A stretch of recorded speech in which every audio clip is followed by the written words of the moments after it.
in the Navy. He was 200. Prince Andrew, he was in the Navy. He was 250 days at sea. He never saw his kid. I was really pissed because he lied. Epstein. And then I did a big thing in the Daily Mail saying that I believed Andrew. And then I found out he was lying. I was so pissed. No, that he was f***ing underage girls. That's not cool. John Bryan has been a close confidant to the British royal family for a long time. He worked for Queen Elizabeth II, was, quote, best friends with Princess Diana, and had a long-term intimate relationship with the Duchess of York, Sarah Ferguson. According to Bryan, he practically raised Sarah Ferguson's children, the princesses Beatrice and Eugene. And Bryan said that he maintained a friendship with Ferguson's husband, the Duke of York, Prince Andrew. Tell me, like, your story. So my story, you want to know my story? What? Like, I've been so famous at times when I was on the front page of every newspaper because I was working with the Queen of England. Okay. You know, she's Queen Elizabeth. I was working with all the families, Princess Diana was my best friend. And I met Duchess of York. Okay. That's Prince Andrew's wife. They were separated. And then Sarah and I sort of fell in love.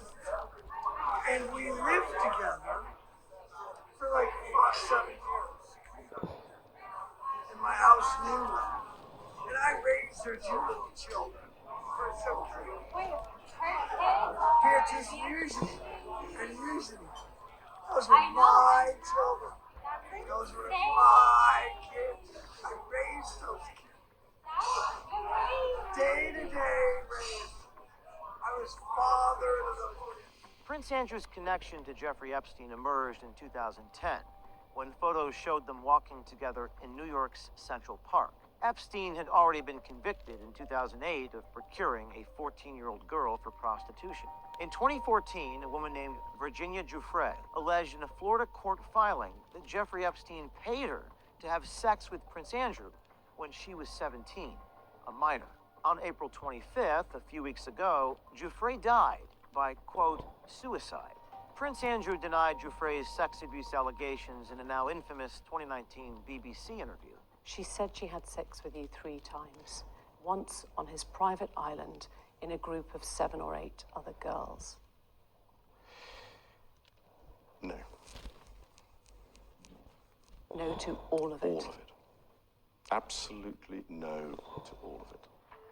The interview was a public relations disaster for the royal family and prompted the Queen to strip Prince Andrew of his royal duties. In the aftermath of that interview, the prince sought advice from a longtime royal family confidant, John Bryan. Wait, so you were not friends with her? Oh, very good. Oh, no, we were very civilized. We'd go have dinner at his house. He'd have dinner at my house to see his kids. So then, we go on a holiday in the south of France. And I get a big property, like 10 acres, right near Saint-Tropez, right? You know, nobody has 10 acres. I'm on the biggest property, beautiful house.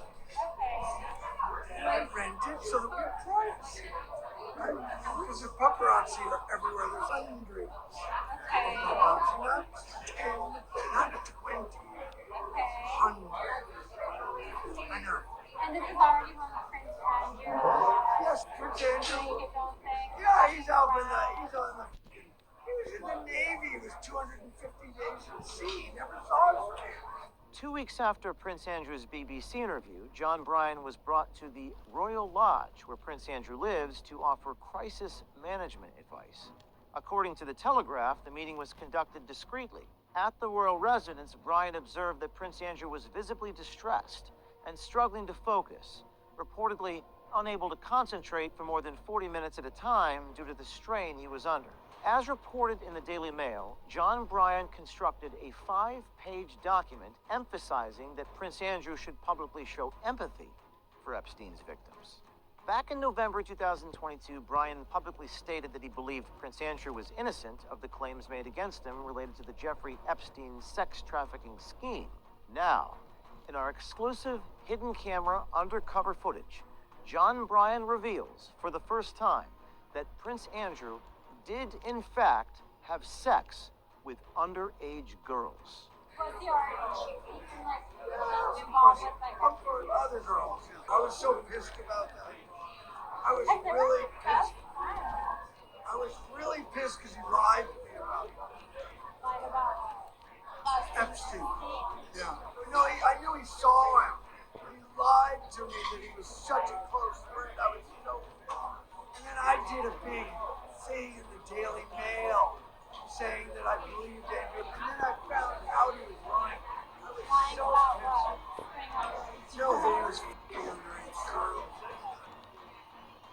Now, our newsroom has some concerns about where this investigation is headed and who may be implicated. But our only motivation in doing these stories is the public's right to know. And if this report and our subsequent reports shine a light into darkness and expose evil, then we are willing to take the risks. At the end of the day, child victims of Jeffrey Epstein need to be protected, and the people involved need to be held accountable by law enforcement immediately. Without accountability, our notion of freedom is just an illusion. We're going to be breaking our next stories exclusively at OKeefeMediaGroup.com. You may see this Project Veritas sign behind me. Stay tuned for next week.